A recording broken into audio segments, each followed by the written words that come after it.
দীর্ঘ এক যুগ অতিবাহিত হলেও পূর্ণাঙ্গ চালু হয়নি কুষ্টিয়া মেডিকেল কলেজ হাসপাতাল।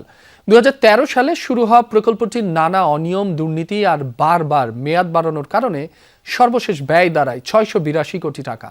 আংশিক চালু হলেও নানা ভোগান্তি পোহাতে হচ্ছে সেবা গ্রহীতাদের। আধুনিক যন্ত্রপাতি পরিচালনা করা সহ পূর্ণাঙ্গ চালু করতে প্রয়োজন প্রায় 1,500 দক্ষ জনবল। সিলন টি রপ্তানিতে শীর্ষে। যে কোনো হাসপাতালে সর্বপ্রথম ধাপ জরুরি বিভাগ, সেটাই এখন সেনাবাহিনীর অস্থায়ী ক্যাম্প, যা স্থানান্তরে একাধিকবার বৈঠকের পাশাপাশি চলছে উচ্চ পর্যায়ের আলোচনা। নিরাপত্তা, সেফটি, সিকিউরিটির জন্য ওনারা এখানে ডিপ্লয়েড, এবং ওনারা হুট করে চলে যাবেন সেটাও সম্ভব না, কারণ এখানে হলো মেন এই একটা বেস ক্যাম্প। এখানে অ্যামুনিশন থাকে। এমার্জেন্সি রুগীরা যেখানে ভর্তি হবে সেটা হলো গাইনি এবং সার্জিক্যাল এবং পার্ট অফ মেডিসিন ওয়ার্ড, সেখানে কিন্তু এখন আর্মি আছে। কুষ্টিয়ার 500 শয্যা বিশিষ্ট হাসপাতালটি আংশিক চালু হলেও রোগীর সংখ্যা 4 শতাধিক। চিকিৎসা সেবায় কিছুটা স্বস্তির আশা থাকলেও অভিযোগের শেষ নেই। টেস্ট তো নাই, কোনো টেস্ট নাই, সেই টেস্টগুলো বাইরে, তাহলে লাভ কি? এই যে মানে আইওয়াস না, এখানে চেকআপের মেশিন নাই বলে আমিন থেকে কাগজ করে আনলাম। এখন আবার ডাক্তার কাগজ দেখে কি বলবে, তখন ডাক্তারই বিবেচনা করে জানবে। রোগ নির্ণয় কিছু কিছু পরীক্ষা নিরীক্ষা এখানে করা গেলেও বেশিরভাগই করাতে হয় অন্য হাসপাতালে। চিকিৎসক সংকট সহ নানা অভিযোগ রোগী ও স্বজনদের।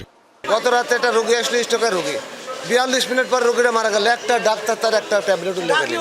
ডাক্তার যদি দেখে রোগের কি অবস্থা সেটা নির্ণয় না করে, তাহলে ইমার্জেন্সি রোগী কিভাবে বাঁচবে? হাসপাতালের প্রতিটি বিভাগ পূর্ণাঙ্গ চালু না হয় ব্যাহত মেডিকেল কলেজের শিক্ষা কার্যক্রমও। পুরোপুরি চালু হলে ইন্টার্ন চিকিৎসকদের মাধ্যমে বাড়তি সুবিধা পাবে রোগীরা। প্রত্যেকটা বিভাগ চালু না হলে সেক্ষেত্রে অবশ্যই শিক্ষা কার্যক্রম ব্যাহত হয়। তাদেরকে রোগী দেখার সাথে রোগ নির্ণয় এবং রোগীর চিকিৎসা সেবা সম্পূর্ণভাবে বুঝতে গেলে অবশ্যই আমার সম্পূর্ণ বিভাগগুলি চালু হওয়া প্রয়োজন। অন্যান্য মেশিন যেগুলো, সেগুলোর পিছনেও যেসব জনবল, কারিগরি দক্ষ জনবল লাগে, সেগুলোর এখনও পদই সৃষ্টি হয় নাই। এই পদ সৃষ্টি করা, তাদের জনবল নিয়োগ, অন্যান্য সাপোর্টিং স্টাফ নিয়োগ, আর্মিরা ছেড়ে দিলে এবং এইসব জনবল নিয়োগ হলে আমরা পূর্ণাঙ্গভাবে বিভাগ চালু করতে পারবো বলে আশা করছি।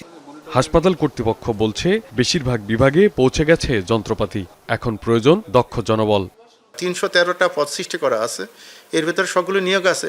পূর্ণাঙ্গ পদের জন্য আমরা আমাদের মিনিস্ট্রি বরাবর 1566 জনের আবেদন করছি। ওটা যদি চালু হয়ে আসে, ওই পদে যদি আমাদের পদায়ন হয়, তবে এই জনবলের যে বিশাল সংকট, তখন হয়তো এটা দূরীভূত হবে। মেডিকেল কলেজ হাসপাতালটি পূর্ণাঙ্গ চালু করতে নানা সংকট থাকলেও দ্রুত চিকিৎসা সেবা প্রদান করাই এখন মুখ্য বিষয়। সেনা ক্যাম্পটি স্থানান্তর করলে সাধারণ মানুষ জরুরি বিভাগের সেবা পেতে পারে, এবং সেই সাথে বড় সমস্যা রয়েছে দক্ষ জনবলের। যেসব মেশিনারি রয়েছে, এসব মেশিনারি চালানোর জন্য নেই দক্ষ জনবল। এসব সংকট কাটিয়ে দ্রুতই কুষ্টিয়া মেডিকেল কলেজ অ্যান্ড হাসপাতাল পূর্ণাঙ্গ চালু হবে, এমনটি প্রত্যাশা এ অঞ্চলের সাধারণ মানুষের। রুহুল আমিন বাবু, যমুনা নিউজ, কুষ্টিয়া।